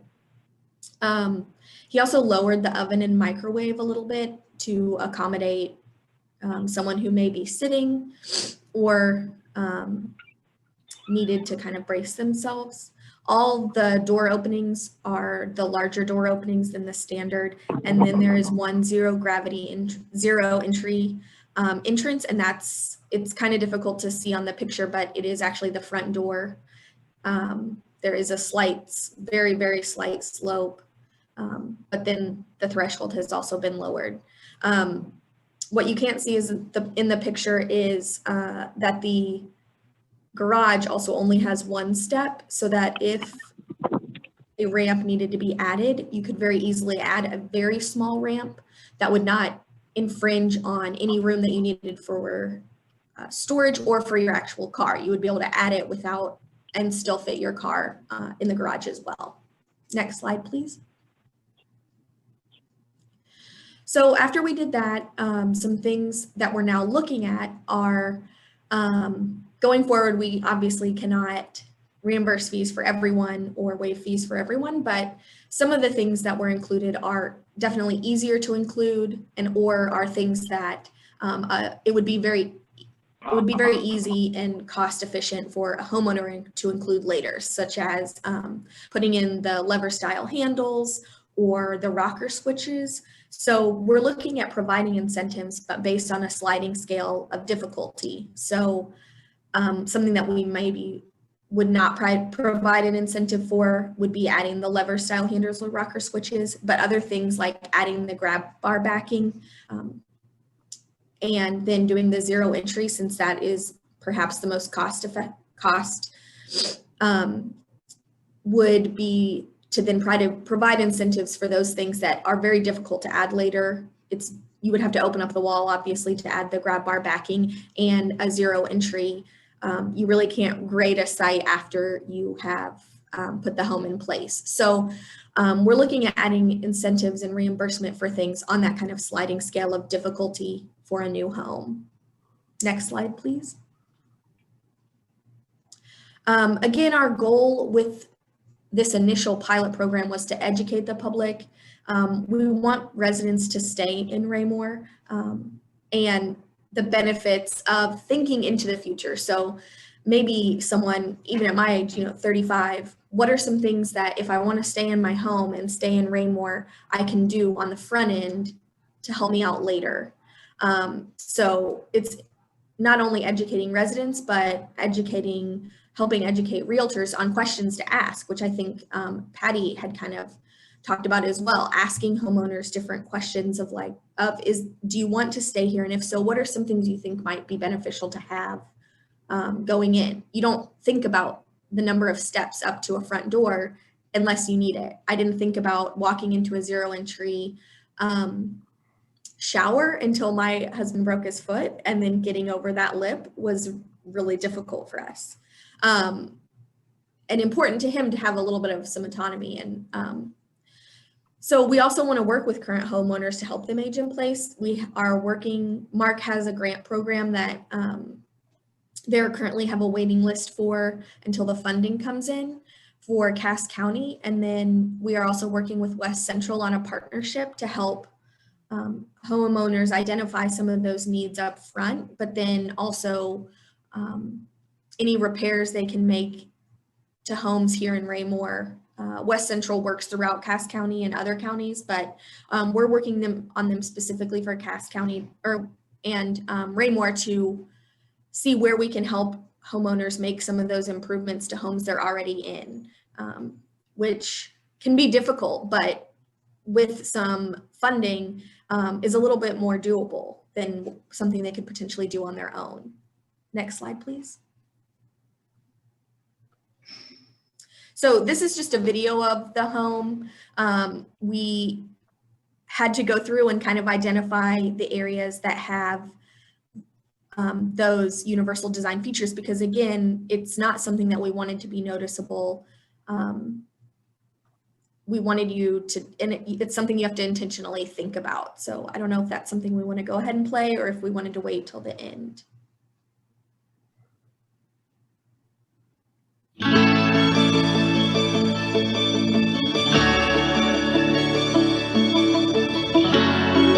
I know there's some sound with the thing, but to talk about Jeff Alge's question, what are the demographics of new home buyers? For this particular project, and with Wade, and he might be able to jump in, I believe it's more people who are looking to downsize and out of the home. So they would maybe have the living upstairs. This is a reverse living style, so they have all access to the first level of the home, and they have the downstairs too. So the first floor really over their home, and the demographic is, I would say maybe in their 50s.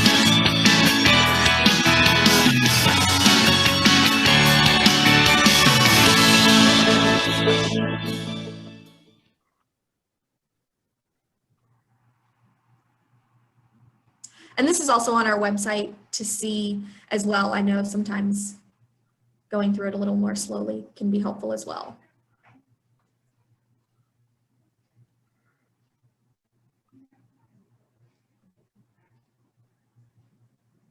Okay, I will pass it on to Roland Park. Thank you, Katie, and thank you, Kathy, for the invitation to present today at the webinar. I want to thank everybody for being here as well. Good morning to you all. I'm going to give you just a brief overview on steps that have led Roland Park to where we are at today related to universal design. Next slide.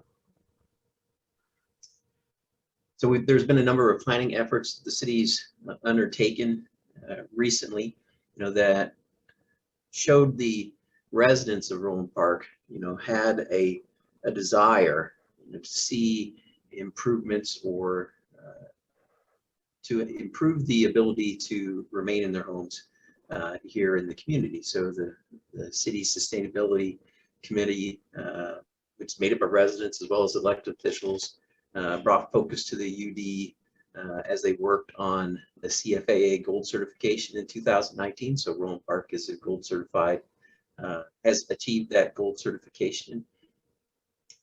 We also completed a planning sustainable places study. And again, residents expressed a desire for a variety of housing options, including senior housing, garden homes, townhomes, and attached single family, as well as detached single family homes. Roland Park is a built out community. Most of the homes were built post World War II. So in the 1950s and 1960s. And we were, I think, instrumental in encouraging Mark to revisit the accessibility design standard document to make it usable for residents as well as contractors. And it's take a look at homes that would be similar in floor plan to those that we have in our community, to really give them an idea of what types of modifications would be possible within the footprint of their existing home, and then also give them an idea of what it might cost to complete that, because those are the two first questions that we receive when we speak with folks about universal design and aging in place is, how do you do it and how much is it going to cost? So applaud Richard and Mark for taking that initiative on, and we were happy to assist with broadening the scope of that document. 2020, the city completed an update to its comprehensive plan, and that was also an opportunity to discuss universal design, which was a specific focus of that process. We got some feedback from residents concerning prioritizations regarding residents, rehabilitation of existing homes, mix of housing options, affordable senior and low impact housing, and high density mixed use were the priorities that they identified. Next slide.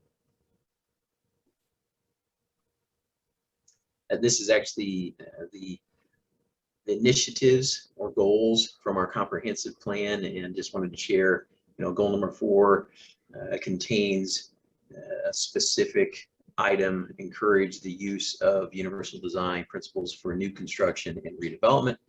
So that's P1 and A1. So we're starting on that. Next slide. And this is a strategic opportunities map from the comprehensive plan update process. And I just point you to those areas that are hatched.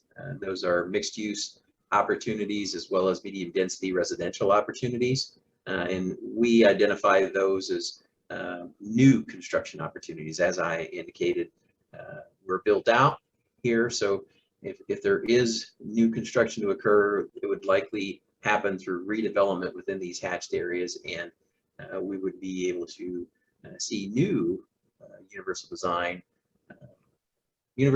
applied to new construction in those areas. The balance is basically single family residential in our community, and that's where we would encourage remodeling or additions to employ universal design. Next slide.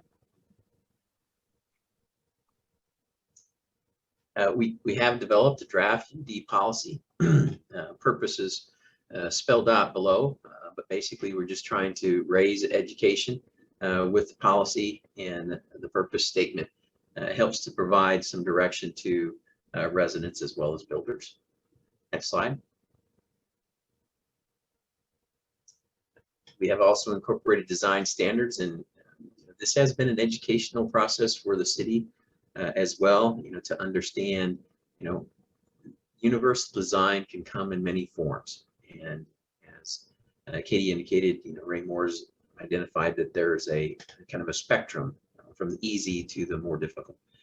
So, we're trying to promote employing universal design standards through these guidelines, but we're approaching this as an incentives-based type of policy. So the terms that we've used are fairly broad in their direction.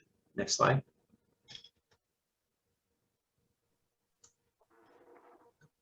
back one. So as I mentioned, the universal design policy is incentive-based versus a requirement. Right now, we're leaning towards the incentive being waiving the building permit fee. There are other options that have been discussed, and I'm sure will continue to be discussed. We haven't yet adopted the policy. It's been before our planning commission and is making its way to our city council for their review and consideration in the coming months. So just a little history on, where we were and, where we are at this point. I'd like to take the opportunity to share, just as I listened to the discussion and familiar with the video of the Universal Design home in Raymore. My personal experience has been there's a lot of renovations taking place of existing homes in our area that do employ universal design elements, but it's really not intentional, I don't believe, by the property owners. The concept of an open kitchen, that opens into the living room, takes down walls. That's eliminating, the significant cost of widening hallways, to that 36-inch width. It's creating greater accessibility to that kitchen area, which is a key component, as Richard mentioned. Toggle type switches. That's a component that it is really a design element that's been embraced recently. The same with the handles that you don't twist, but you just push down on. Bathrooms that don't employ a threshold, showers that don't employ a threshold. It's become a preference for folks who are remodeling their property. So I do see that, as the remodels occur, which Roland Park does see a lot of remodels, the homes are getting more universal design elements employed in them. Perhaps not, a complete first floor with accessibility or UD features throughout, but I do see that the trend in design is actually favoring universal design in those remodels. Thank you for the opportunity to share.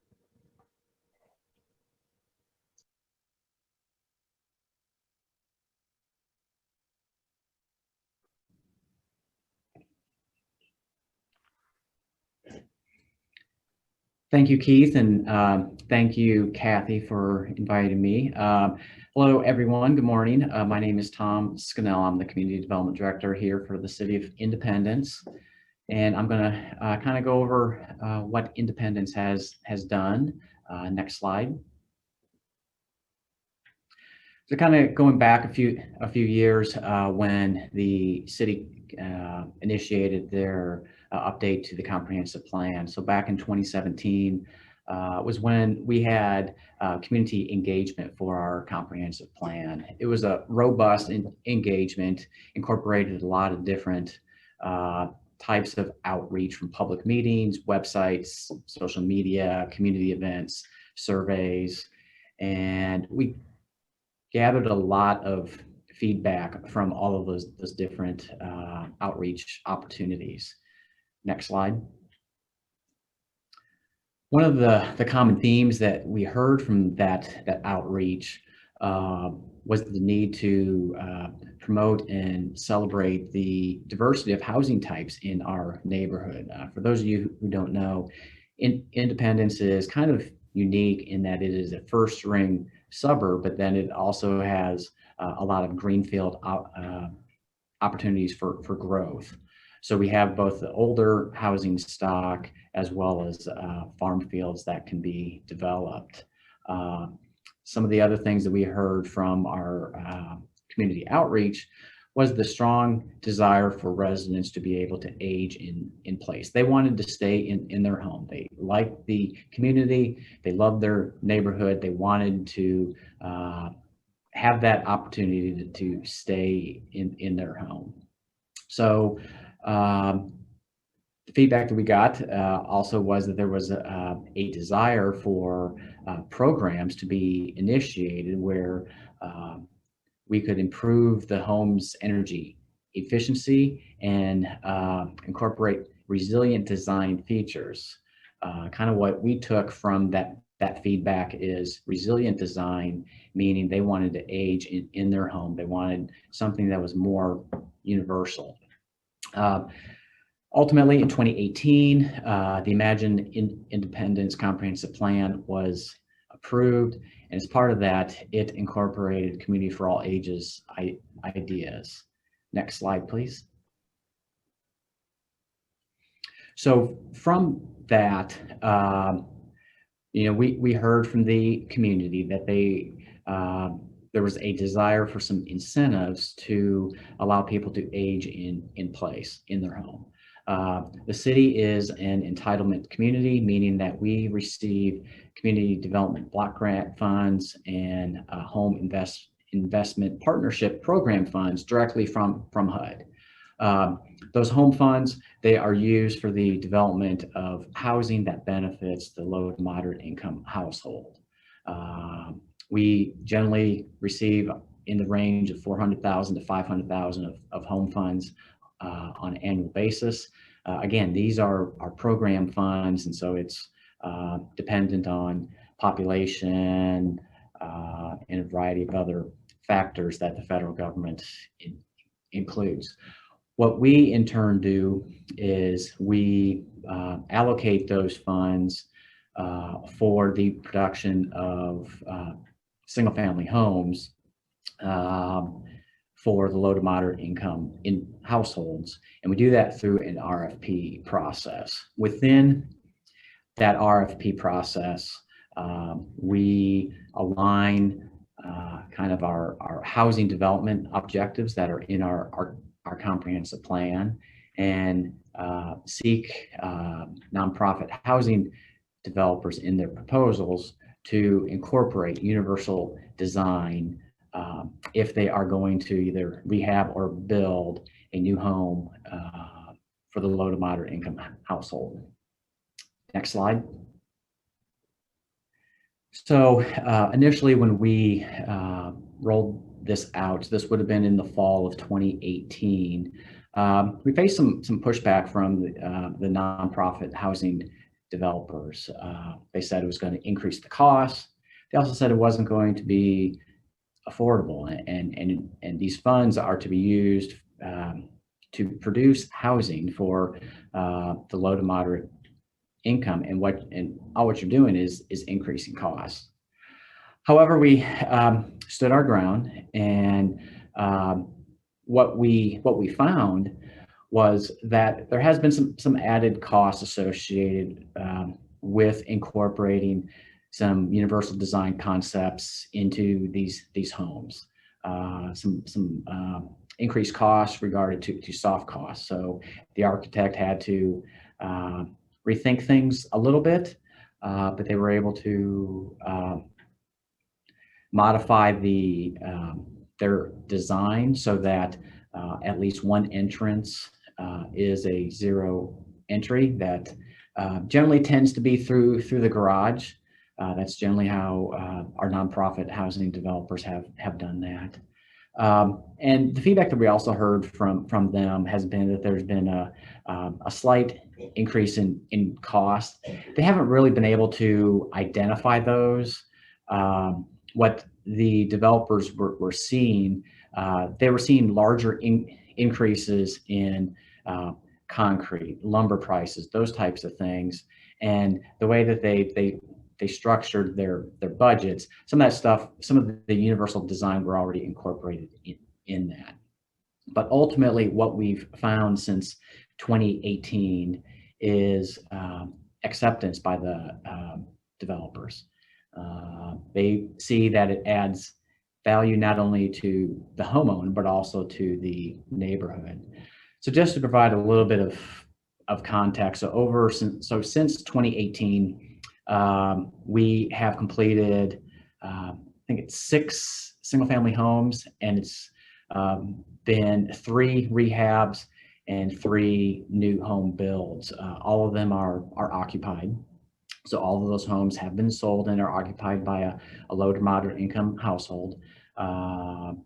And on the rehab, the developer who rehabbed those were gut rehabs, so it needed significant work on the inside. So we were able to incorporate wider doorways, three-foot doors, wider hallways. I think the smallest hallway that I saw was about 4.5 feet.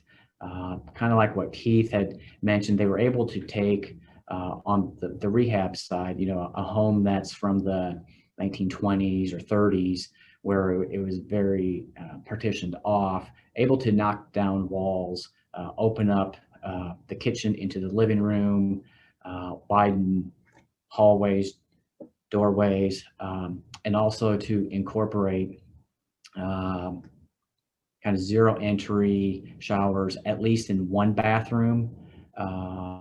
The other bathroom tended to be the typical tub shower, but incorporating the lever, door handles, rocker switches, grab bars within the bathroom that had the zero entry shower. They incorporated pedestal sinks so that someone in a wheelchair could roll up to that. So all in all, what we found is at first pushback, but then the developers, the nonprofit housing developers that we deal with, they've come to accept it and find the value in that. And so that concludes my presentation. Great. Thank you, Katie, Keith, and Tom, for your excellent presentations of the wonderful work that is occurring in your cities. And we also appreciate the leadership shown by your cities to put universal design into practice. So Brad, I hope that this helped answer your question about what can municipalities do.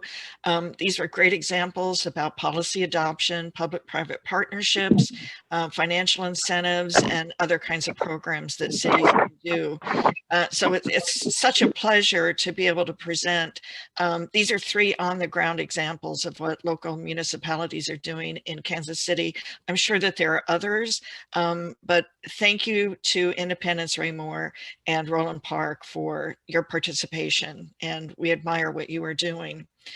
So presenters have agreed to add their emails in chat. So if any of you want to reach out to any of the presenters afterwards, please do reach out to them. I think Lauren is going to put their emails in chat. As mentioned at the beginning of the workshop, presenters have agreed to stay for 15 minutes. So now is the beginning of the questions and discussion. If it continues to go, we'll continue to run the workshop to 10:45. But for those that may need to sign off in about 6 minutes, want to thank you for spending your morning with us to learn more about this topic. It was an excellent workshop. You'll receive an email this afternoon with a link to a participant survey for an evaluation. And if you would like additional workshops or a facilitated discussion or any kind of program that would help us move our understanding of universal design in the Kansas City region, please indicate your suggestions on that evaluation and potential presenters if you know of someone who has an activity or a program that would be helpful for us to know about. So I'm going to open this up to questions, and I did mark, Katie, I know that you answered the question about the demographics of new home buyers, but Patty, I wondered if you might want to also, as someone in the real estate industry, do you know what the demographics of new home buyers are? Hold on here. Kathy, at this point in time, it's all areas, it's all ages. With the market that we have, it's been so difficult for first-time buyers to be able to purchase a home. They're being priced out of it very quickly. I'd say it's all ages. Everybody seems to, there's a lot of movement going on in Kansas City right now, and Johnson County, as well as the Kansas City area. And lots of people moving back here, as well as from both coasts. So with the pandemic, people kind of have either thought that we either love our house and we will stay forever, or, oh my God, there is not enough room in here for this family and we need to move. So you've got two things going on here, and it's all ages at this point in time. Well, the Communities for All Ages initiative at Mid-America Regional Council, I know that it seems like our emphasis is always on older adults, but the goal has always been to create a Kansas City region that is a great place to grow up and grow old and to live in your home for all ages. So thank you for focusing that this really is an all ages issue. So does anybody else on the panel want to respond to any of the questions that you've seen come through or around what you may be seeing with new home buyers? Kathy, also just to add to that, I also see that there's a lot of proactive things going on too with people in homes. People really are starting to think about not only staying in their home, but changing their home and making it more advantageous for them to stay. I think more people are enjoying where they are and want to stay there. So that's going on too. Great, thank you, Patty. Kathy, this is Paul, if I could respond.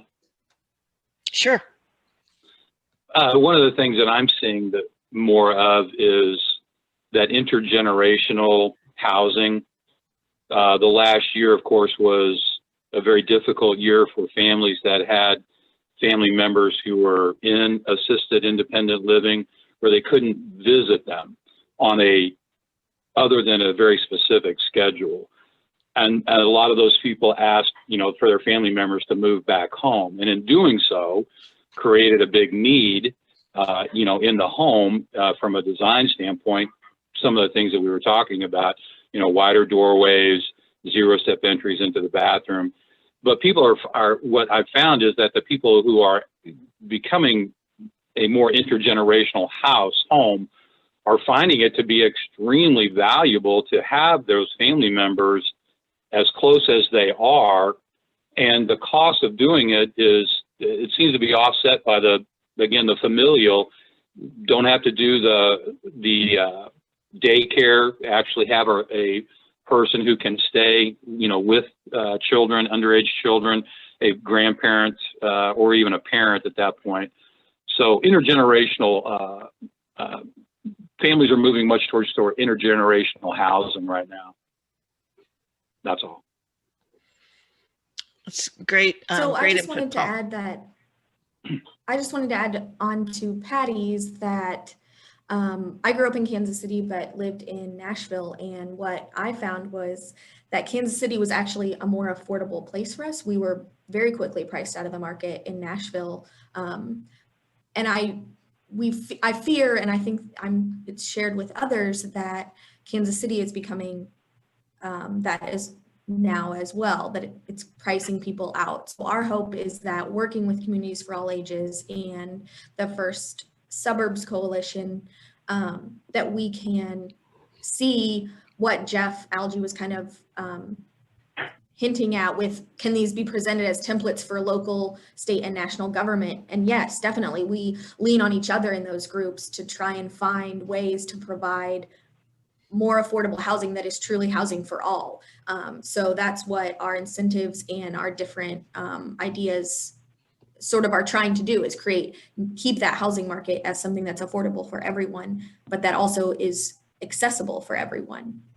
So yes, Jeff, we're definitely trying to do that.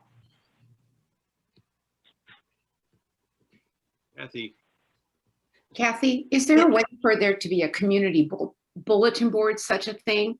That there's such wonderful ideas here from all these municipalities, and I don't think they're getting out enough into the public.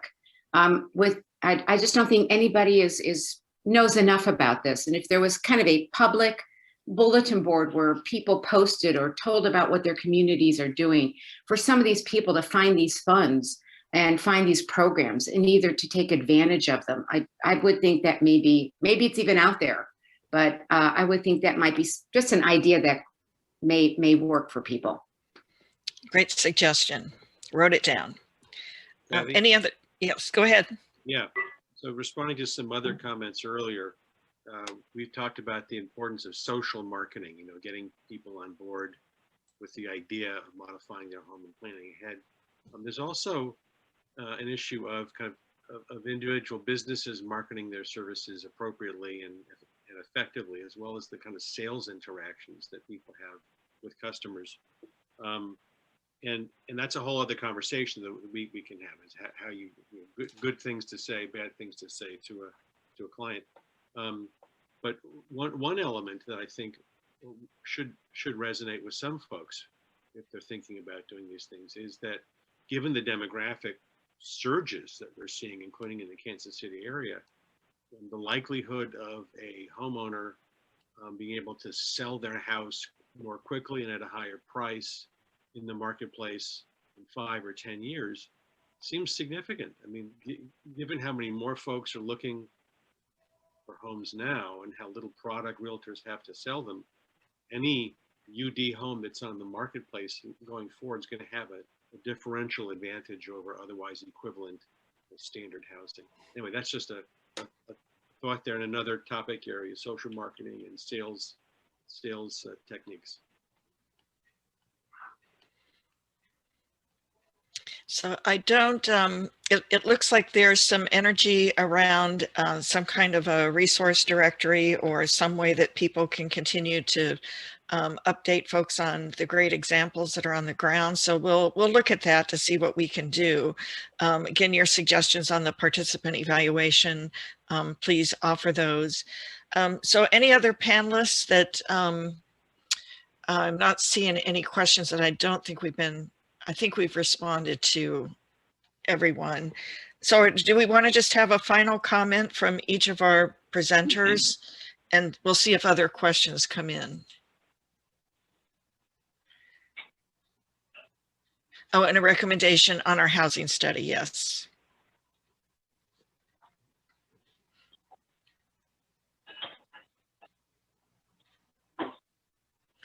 So Richard, do you, are there other notes that you took down during this workshop? I've actually blabbed a lot of them, and because we've stayed so on time, we've had time for those Q&A during the sessions, and that's been very, very gratifying. So I don't have any other particular comments now in closing. I think that we've covered a wide range of topics, and I hope you can capture all these chat functions, right? These chat Yes. Yeah.